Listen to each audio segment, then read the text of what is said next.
southern city of Manassas County in northern Virginia until 2:15 a.m. Friday. At 8:13 p.m., Doppler radar indicated heavy rain. Flooding is ongoing or expected to begin shortly in the warm area. Between 1 and 1.5 inches of rain have fallen.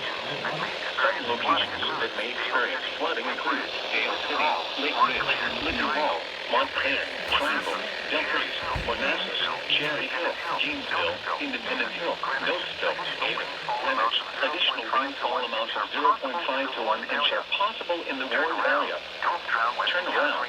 Don't drown when encountering flooded roads. Most flood deaths occur in vehicles. Be especially cautious at night when it is harder to recognize the dangers of flooding.